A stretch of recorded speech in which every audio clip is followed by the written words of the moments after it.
Welcome back to Taiwan Outlook. Our guest today is President David Hong, President of the Taiwan Institute of Economic Research. And the topic today is Taiwan's economic prospect. Dr. Hong, we've been talking about the major areas for Taiwan's future development. But you also point out three major areas of challenges. One is the so-called industrial reform in Taiwan. So how has Taiwan been doing so far in that particular area? Okay.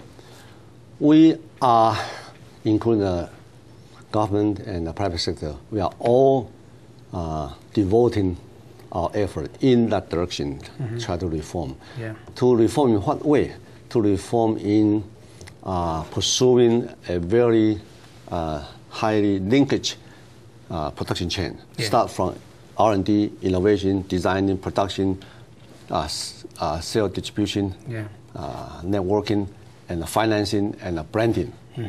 The whole production chain, yeah. we have to work on every part of them and also link them tightly together. So upgrading and linkage. To upgrade the whole curve. Okay. And link tightly together. Okay. And that part, we have devoted, including the government, yeah. devote quite a lot of resources into that. For example, in R&D, each year we spend more than 300 billion NT dollars into R&D. You mean government spending? Government spending. Okay. Government private. Okay. In the R&D, and so we hope to be able to come up with modify or remodel or new product. Okay, to bring up to the market.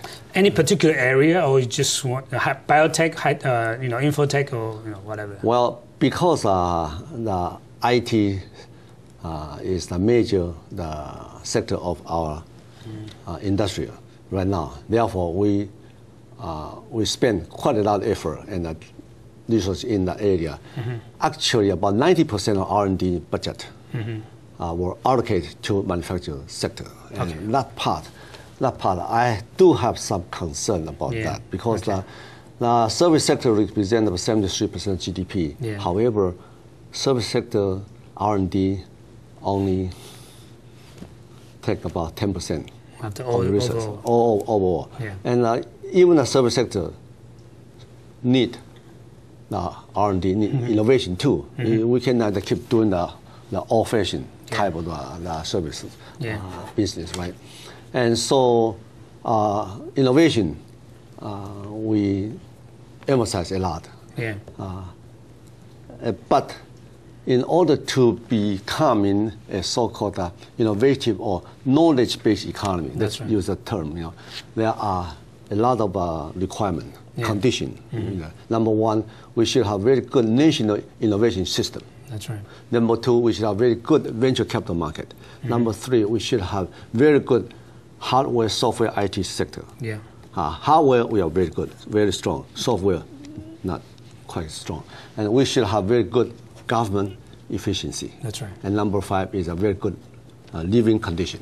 So those 5 conditions, we should be able to live it up to a certain degree in order to arrive at the knowledge-based economy. What's the weakest point in these 5 areas? Government efficiency? Government efficiency, yes, room to improve. Actually, the problem of the government efficiency actually lies in the government structure. Okay. The government structure.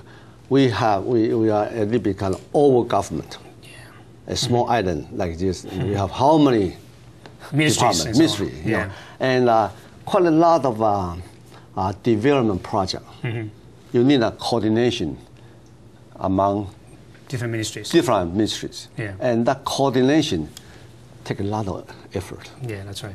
A lot of effort. So my observation is we have to improve the government structure. So we should try to downsize the government. Yes, small and beautiful government. And so you can, for one project, there should be one major responsible, say, ministry or council or something like that. But right now, a lot of coordination under the Prime Minister leadership. That's right. And how many projects going on each day, and how much time Prime Minister would be able to spend on those. So I can see that's, for example, just one simple example, the tourism. Yeah. We think that tourism is a very important sector for us. But tourism involves how many different ministries? Yeah. Transportation, of course. Yeah, economic. The so-called environmental. Environmental as well? Sure. Sure. Infrastructures and so on, yeah.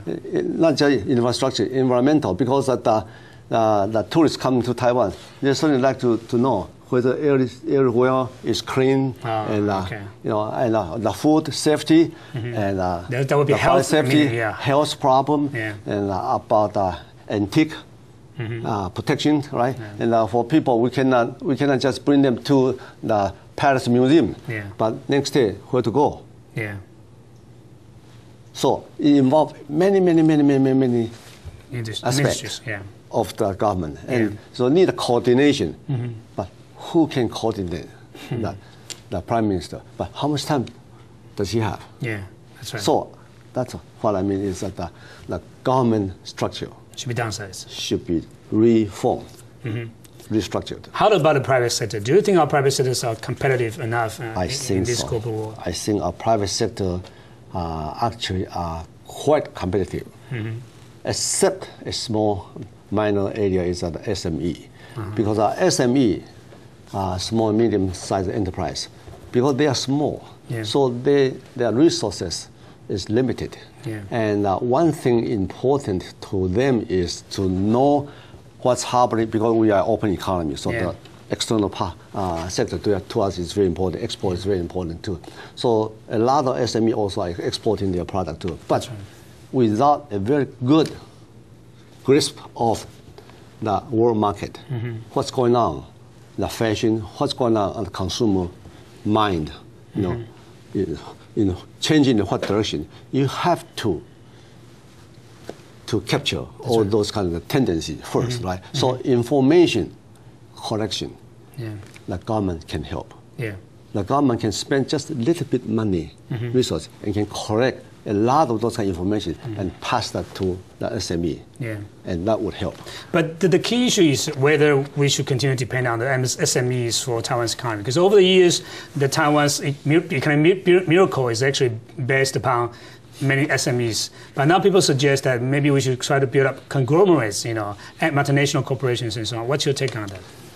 That's basically is a philosophical issue. It's not really just economical, because in economics terms, whether the bigger is all necessarily better, not quite. For example, during the Asia financial crisis, Korea is famous because they have the big corporation, right? But it's just like a big elephant.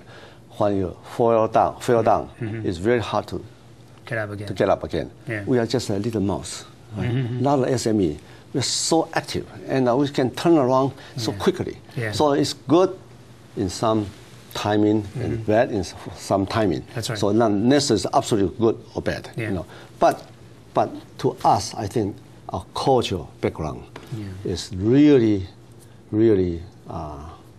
good for SME, because everyone wants to be a boss. Everyone wants to be the boss, and our entrepreneurship is very strong. That's right.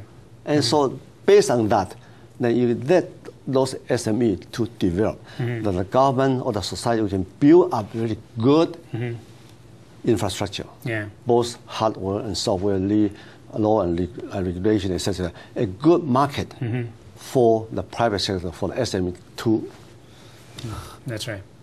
And you mentioned that the service sector now contribute a lot to Taiwan's GDP growth and so on. What areas of the service sector now are the most important ones that Taiwan is? Financial banking sectors, financial sectors. Over the 10%. Yes, but not growing. That's the cap. Not competitive. Internationally, even the financial sector is not competitive in the international market. And other services, the only thing we can say a little bit competition is in the transportation, for example. I see. the shipment, right? But you mentioned that the government has been trying to initiate some sort of industrial reform, as well as financial reform in Taiwan. Yes. And banking reforms. What are the major achievements in terms of those financial reforms? One thing is clear that non-performing debt ratio dropped drastically, and, about cutting more than half. Okay. But that is not without some kind of payment, right?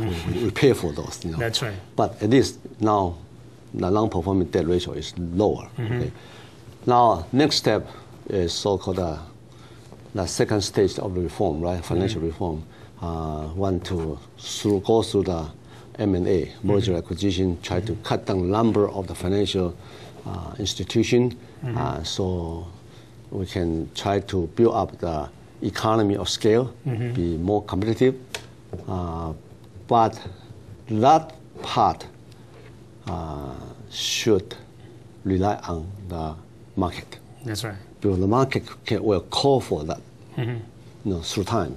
Because that even inside Taiwan, we can see the foreign financial institution is much more competitive than our local financial institution. Although our local financial institution enjoy the locality, enjoy the customer relationship, but in terms of profit, the foreign financial institution in Taiwan are much more profitable than our local financial institutions. And Dr. Hong, you point out that our financial institutions are not that competitive in the global market. So when we come back, we'll talk about why they are not competitive, and as a result of this kind of protectionism in the past, or what are the major challenges that they had to face in order to help Taiwan's economy in general. And don't go away, we'll be back after these messages.